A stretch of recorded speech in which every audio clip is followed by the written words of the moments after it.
but in brackets, I knew like, anyway, it will take 10 years or, and he replies, Craig, the race director, good timing. You got a golden ticket. And then basically at UTMB, I got fifth, but, so Katie Shade, she accepted. Marianne Hogan was already in. Yes. Caitlin Garbin, she didn't take it. And Jocelyn, the fourth lady from France, she didn't take it. So it was a me. Wow. Oh, wow. And that was like, oh.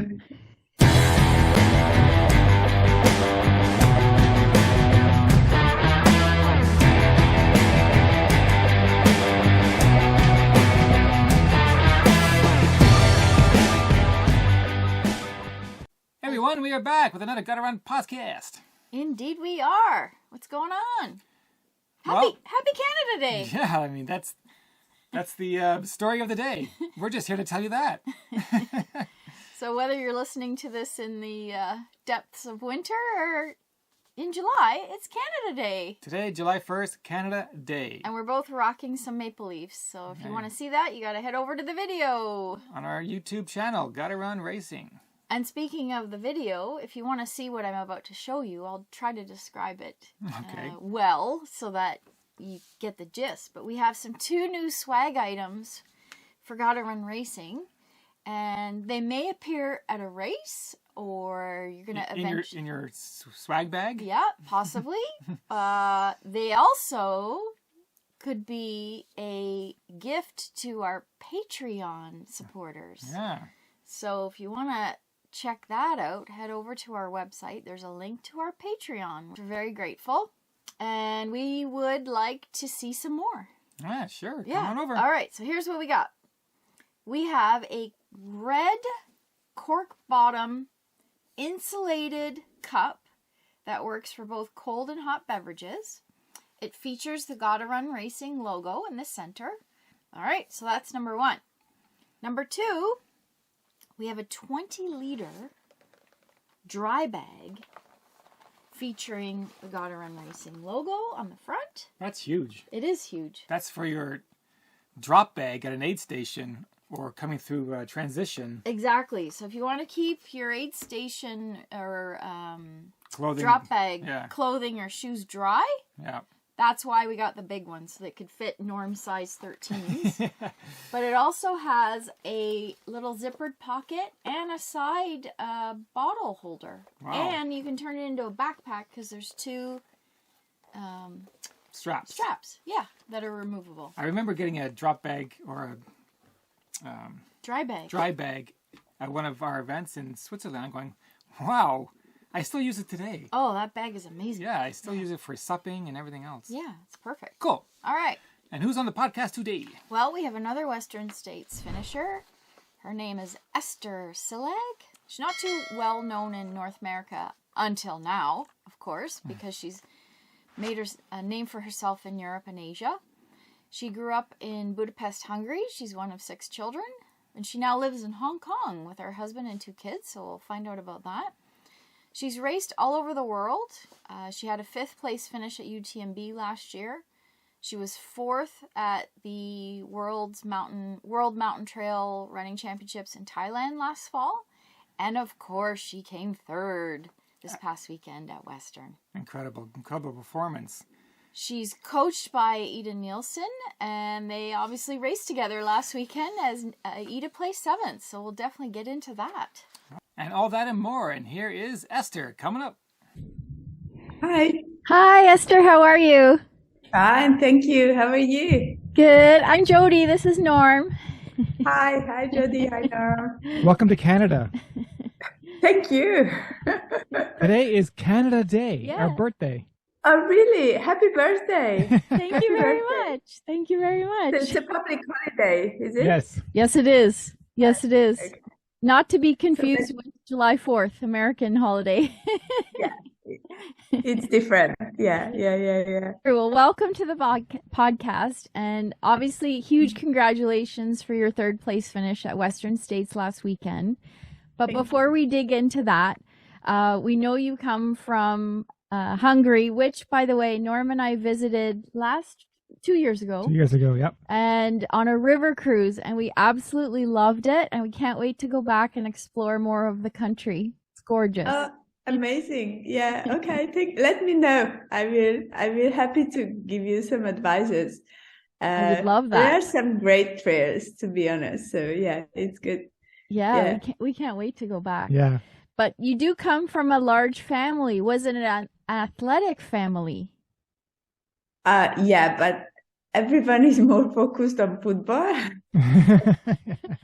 I'm not sure if my father understands the regulations of trail running, or what is the elevation gain and all that. But maybe slowly they are getting there.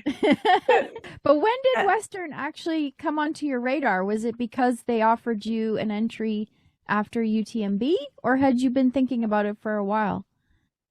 So in Hong Kong, we have people who were doing the lottery every year. Mm-hmm. And they were telling me, you just start the lottery.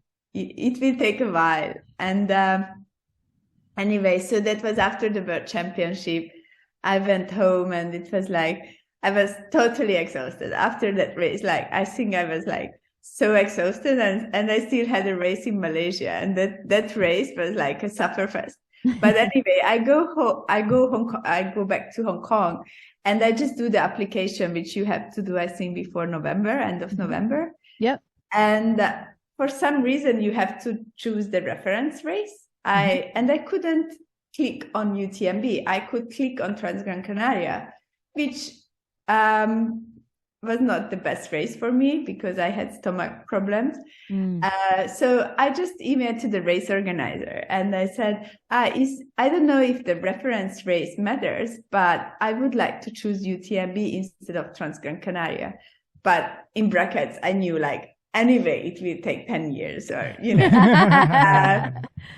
and he replies, Craig, the race director, good timing. You got a golden ticket. And then basically at UTMB, I got 5th, but so Katie Shade, she accepted. Marianne Hogan was already in. Yes. Caitlin Garbin, she didn't take it. And Jocelyn, the fourth lady from France, she didn't take it. So it was on me. Wow. Oh, wow. And that was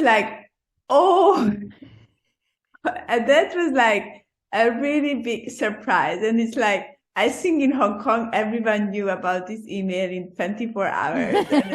That's incredible. You did not even know. Oh, I didn't know. That was last week of November. And Craig said, you have to decide by 1st December or something like that. Or wow. Maybe it was mid-November. I think, about 2 weeks to decide. But basically, this was his reply that I got a golden ticket from UTMB. I think it's the best surprise you can think of, as a golden ticket, from UTMB. It's oh, wow.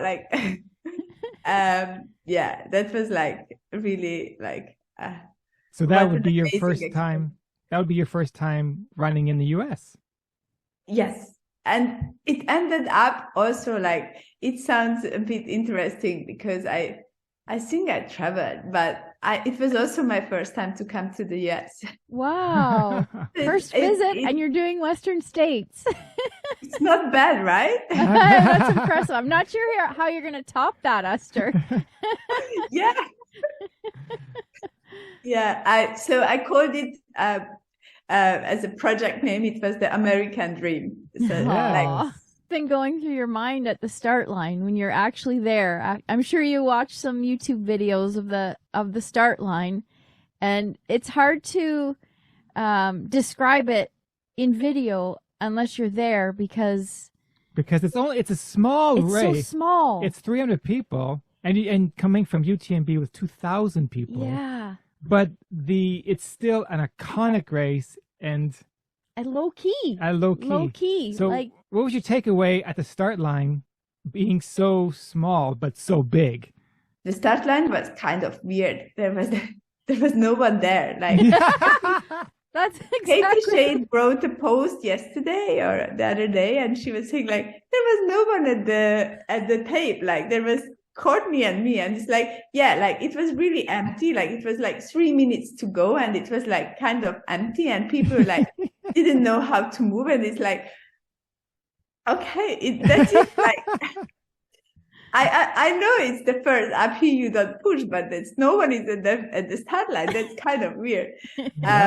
But it's so beautiful that, you know, it's so close to you. Like, I think sometimes like UTMB, you need that for trail running to grow. So it's a nice thing. But for sure, like sometimes all those vibes create something which goes beyond what the sport about it. So it's in that sense, like it's a really special event, and it's a special start line.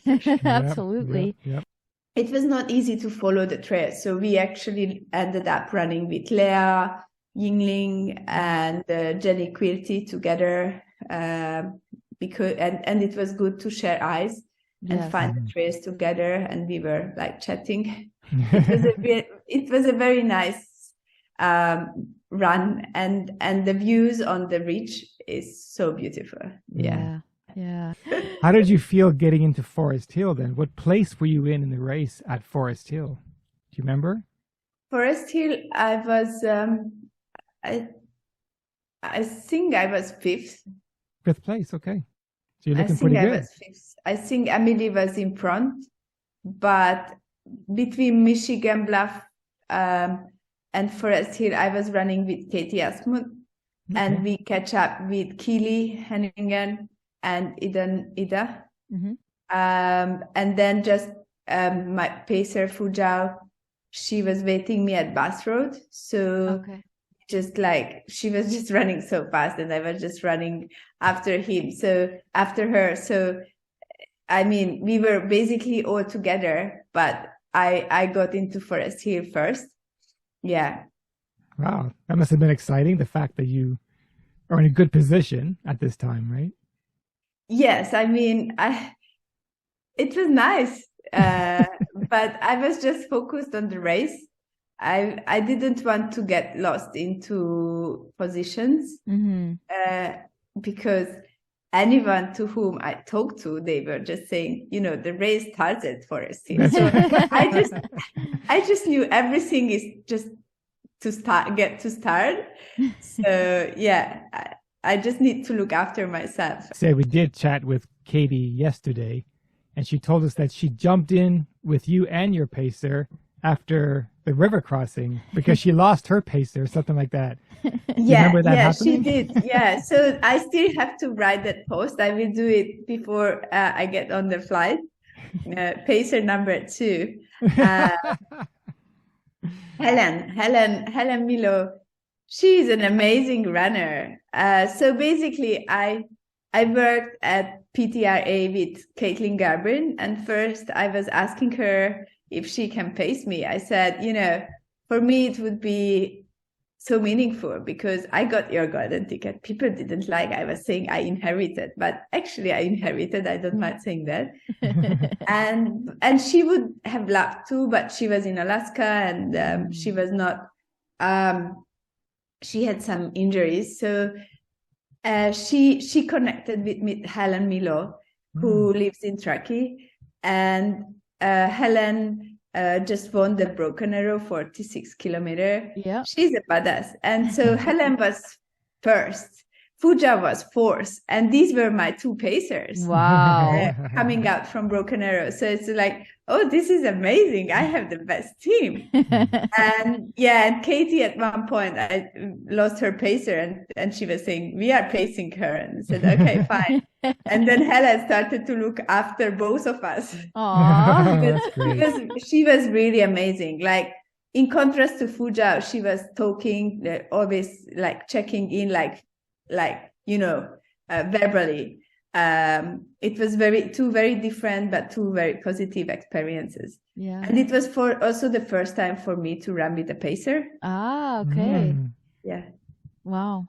Now, obviously you've seen the whole Placer track entrance videos on YouTube, I'm sure many times, but when you actually stepped foot on it, On the track. What was your impression? So during the training camp, the Airbnb where I stayed was like 200 meters away from the track. Nice. So the first night I arrived, I went there with my friend to check the track. And then we saw the blue footprints. And I was excited and I was like, yeah, I have to arrive here. Like, I have to make sure I do finish this race. Like, it sounds, for me, it's still like, I still want to finish, like, it's the race itself also and racing, but also to make sure, I arrive there. So it was like a respect and a fear when I saw the track that, I want to put feet on this track.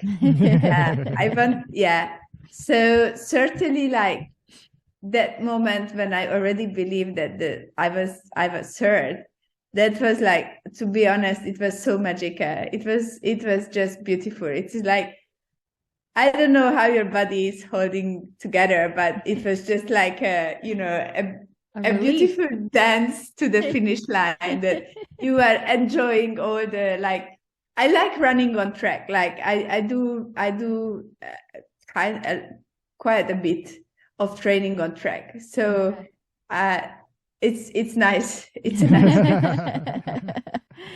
And in a year when really the women's story was the big story, with the records being broken and all of your amazing performances and the 50th anniversary, you're going to be looking back on this, in your older years when you have grandkids and say, I was a part of that epic 50th year.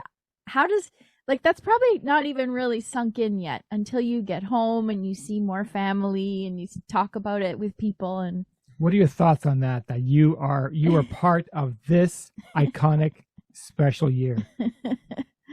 It's amazing. It's wonderful. Like, I am not only part of it, I work to be part of it. It's like I worked, it went well, and that's why I'm part of it. Yes. It's like, that means that we who are like all this strong group of ladies, like we worked hard for make this happen. Yes. And at PTRA, I'm leading with Caitlin the Women Equality Working Group, and there is a lot of discussion about like media coverage and so on, which is usually like always focusing on the male race, but certainly there is more and more effort to show the female race. But here, I think I was racing, but I think we did it so interesting that it was not about the choice. It was just because it was so interesting to follow the female race. It became the highlight. Yes. Yes. And that's so amazing, because usually the male race becomes the highlight because they are racing like, oh, wow, it's so fancy to watch them. Like Killian and Matthew racing for 50 kilometer at UTMB and like running both under course record. And it's like, that's amazing. That's a beautiful way to watch trail running. So certainly you understand it's very difficult when you don't have a counterpart. But this time we had the female race, which was like so exciting that they couldn't do less than look at what is happening there. And it was not decided till the very end. So I think we did a great story. We showed up, and absolutely, it's just and also like now all the posts, all the women who are just supporting each other and saying, we are badass. Like, it's not me, it's we, it's together. Right. And often people say women are competing with each other, maybe in a bad way. They are supporting each other so much. And we did support each other. And yeah, I think that's it's a landmark, and hopefully it will happen more and more. Yes. Yes. Exactly. Maybe now women understand that, like, we have to create a show. They will work on doing more shows. That's So good. they have no choice but to put the cameras on us, right? Exactly. And hopefully more women will become ultra runners Yes. in the long distance. Yeah, I mean, that's our main point, because you start with the elites, but you think on the big picture, and the big picture is you want more women in trail running. Yes. But if you don't have examples, and it's not about me or who to be an example, in general, we are talking about, if you don't have examples to look up to, then how you want to people to come into the scene when you only see men, and you see this sport being so tough. Like, Yes. you need women examples. You need those stories to get more women into trail running. Mm-hmm. Yes, absolutely. Yeah. Absolutely. So what other, now that Western Dream is done, what other bucket list races are on your list? Maybe something in Canada. Yeah, so we just announced with NAC the partnership the day before. With NAC, yes. Yeah. Yes. So, and when we were taking the photos, I was asking Ming about the races in Canada. I said, I never raced in Canada. Maybe I should. So which are the races that you advise? We have some suggestions. Okay. If you want a race that is comparable to time, like UTMB, you did that in 26 hours or something.